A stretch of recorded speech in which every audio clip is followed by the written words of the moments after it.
My wife, Lindsay Kelsey, suffers from an aversion to intimacy. For 10 years of marriage, she pushed me away again and again. Then, on our anniversary, she abandoned me and, in front of the crowd, kissed another man with reckless passion before the two of them walked hand in hand into a luxury hotel. Afterward, Lindsay brazenly declared that a real man should be magnanimous, not petty. Magnanimous? Then I wish them both eternal bliss. May they be bound so tightly they can never break free from one another. Later, I handed Lindsay the divorce papers with a blank expression. I was determined to walk away from her. But Lindsay went mad when she realized she couldn't find me anymore. Chapter 1. I have a fear of physical intimacy. Don't force me. Lindsay Kelsey pushed away the hand I had reached out to hold, then turned her back on me without another word. Yes, we've been married for 10 years, yet not once have we shared a night as husband and wife. I've always loved children. Both our families have urged us time and again to start one. But whenever I tried to get closer, Lindsay would panic and stop me, claiming her phobia of intimacy. Helpless, I shielded her by telling relatives that my work at the hospital left me too exhausted. I loved Lindsay. I thought she must have her own secret pain, so I never forced her. Instead, I retreated to the bathroom to deal with my needs in silence. Perhaps she sensed how much her rejection hurt me. That night, when I returned, she wrapped her arms around my waist and nuzzled against me. Darling, let's just sleep. Her soft breath brushed my chest, yet a wave of unease stirred deep inside me. The next day, determined to chase away my doubts, I rushed through my hospital work, left early, and booked a French restaurant. I wanted to surprise Lindsay, to rekindle our bond. But 2 hours later, she still hadn't shown up. When I called one of her company's staff, I learned the truth. There's a company gathering tonight. Ms. Koo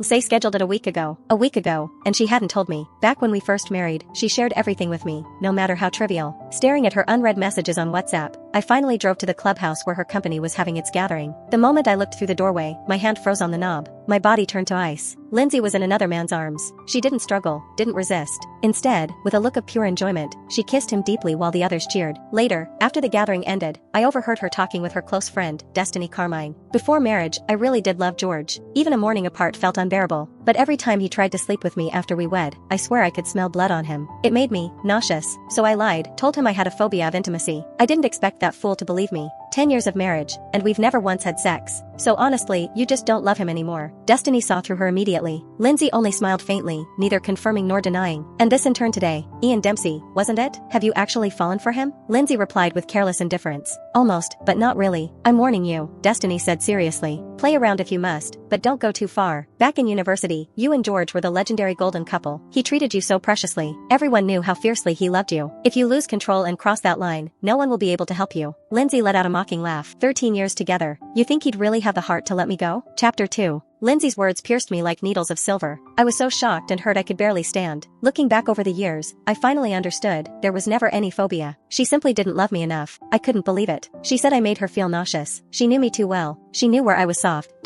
here I was weak. And she used that weakness as the leverage for her betrayal. I remembered Ian clearly. He was the new intern her company hired earlier this year. The first time Lindsay mentioned him, she couldn't stop praising him. She said Ian had ruined a major deal. But instead of backing down, that fresh intern chased after the departing clients, begging through tears for another chance, almost fainting from the effort. That stubborn persistence, she claimed, was something few young people possessed anymore. In the end, Lindsay herself had stepped in, furious at the clients, and dragged Ian out of the meeting. When I heard the story, I couldn't help saying, isn't that just being unreasonable? He messed up the deal. The responsibility is his alone. The clients have every right to walk away. You can't force them just because Ian looked pitiful. For the first time, Lindsay snapped at me. And you call yourself a doctor? You've got no empathy at all. All your years practicing Medici.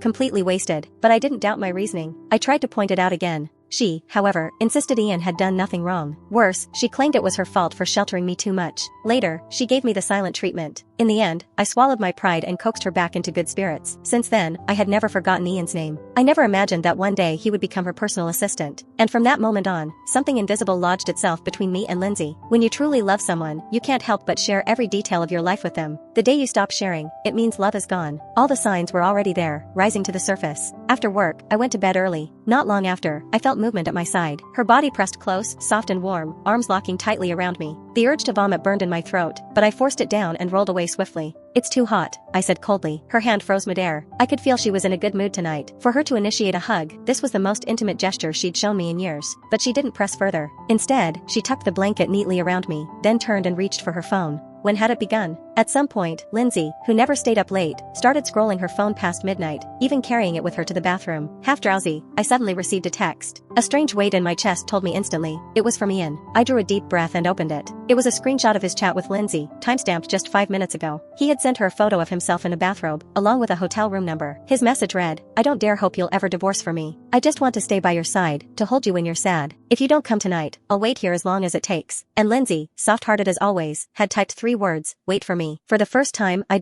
witnessed the full force of a manipulative man who knew how to play weak. And it left me utterly stunned. Chapter 3. The moment she finished reading the messages, Lindsay rose from bed and slipped on her clothes. Honey, there's a sudden issue with the project. I need to see to it. For 10 years, she had often used this excuse to leave home in the middle of the night. Because I loved her, I never questioned it, never tried to stop her. Now, looking back, I realized, those nights must have been for Ian. I'll go with you, I said. She froze, almost imperceptibly, then gently brushed her fingers across my cheek, smiling softly. It's so late, don't wear yourself out. I'd feel terrible if you fell sick. Don't worry, I'll be back soon. Without a shred of hesitation, she slammed the door behind her. I hailed a cab and followed. Lindsay drove recklessly, and several times, the driver nearly lost sight of her car. Outside, rain poured in torrents, and through the sheets of water I saw Ian wait. The instant they met, they clung to each other like lovers long separated, unable to resist the pull. I held back the tears threatening to spill and lifted my phone. With steady hands, I pressed the shutter. For good measure, I even recorded a 20-second video. In it, they kissed feverishly, unwilling to part, before finally walking hand in hand into the hotel. Back in the car, I forced myself to be calm and dialed a number engraved into memory. On the other end, my former doctoral advisor, Professor Ryder, answered. He was abroad now, just starting his morning. Professor, do you still need members for your medical research project? For a moment, his voice trembled. George, you finally decided to join me? If you're willing to come, there will always be a place for you. After my PhD, Professor Ryder had tried hard to persuade me to join him overseas, to continue research and advance further. It was a golden opportunity, a chance to climb higher. But Lindsay hadn't wanted a long-distance marriage. For her sake, I refused. Deep down, though, I regretted it more than anyone could know. Now, at last, I could begin again. But I didn't regret my choice back then. The George of yesterday had been willing to sacrifice dreams for love. The George of today had the courage to start over. Both decisions were mine, both true to my heart. A day later, I set a meeting with Professor Ryder for 1 month from now. Dragging my weary body home, I pulled out a bottle of treasured liquor and drank recklessly, glass after glass. 1 more month, then everything would finally be over. My friend, Jeremy Gordon, sent 2 voice messages. Jeremy, how did it go? That French place I recommended was good, wasn't it? Jeremy, no woman could resist something like that. Lindsay must be head over heels for you.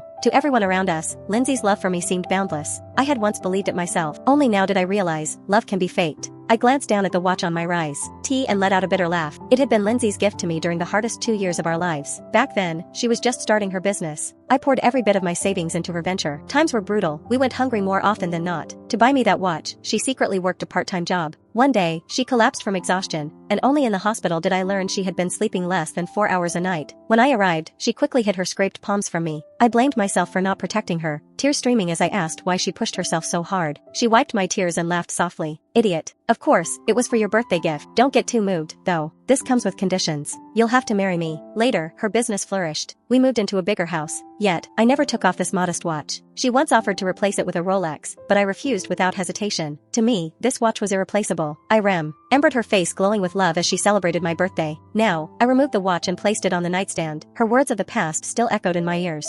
But my wife was no longer the same, and I no longer wished to keep this watch. Chapter 4. In the early hours of the morning, Lindsay called. Honey, I still haven't resolved the project issues. I probably won't make it home tonight. Don't wait for me. Get a good rest. Before I could respond, she hung up. The alcohol had dulled my senses, and I drifted into sleep right there on the carpet. In my dream, I returned to the day we first met. It was the last day of orientation. Urged on by her roommates, Lindsay ran up to me, stammering as she blurted, "You look like my boyfriend." Such a bold, straightforward line. Because of it, my roommates dubbed me the pioneer of romance. After that, she kept finding excuses to meet me. Though we weren't in the same department, she always managed to bump into me everywhere. At the start of the semester, my name had already appeared on the campus confession page. Plenty of girls pursued me, and at first, I felt nothing for Lindsay. But little by little, her warmth, like the sun itself, melted my indifference. Together, we walked hand in hand from undergrad all the way to grad school. After I completed my PhD, one evening she pulled out a pair of rings and asked if I would marry her. I dropped to one knee and produced the ring I had secretly prepared long ago. She said yes without a moment's hesitation. Throwing herself into my arms, eyes shimmering with tears, she whispered, "George, I'll love you forever. Let's never be apart, okay?" And now, she was the one who pushed me away. Her lies had become the sword that split us apart. The next morning, a colleague's call woke me. The pillow beneath me was soaked with tears. Lindsay hadn't returned all night. I swore to myself this would be the last time I ever cried for her. After a quick wash, I drove to the hospital. Even though I had already decided to leave, I couldn't abandon my responsibilities. I still had patients to see, work to hand over, and duties that couldn't simply be left undone. That's the cruelty of adult life. It doesn't care how broken you are inside. Work still demands to be done. While waiting at a red light, I messaged my childhood friend, now a lawyer, to ask about divorce proceedings. There was no hysteria, no screaming, no messy entanglements. No sudden faded girl appearing out of nowhere to tell me she was my true soulmate. I had loved Lindsay deeply, but without her, I could still live brilliantly. In my story, I am the only protagonist. Our marriage had simply reached the end. After submitting my resignation to the hospital director, I threw myself into work without pause. Patient after patient filled my schedule, leaving me dizzy with exhaustion. For a while, thoughts of Lindsay faded from my mind. But what I never expected was that before I could even confront her, he would come crashing into my world on her own. I was holding a report, about to explain post-op care to a patient's family, when I turned a corner and froze. It was Lindsay. Her hand was hooked tightly around Ian's arm. The two of them hurried straight into one of the wards, and the room they entered was the very one I was heading to.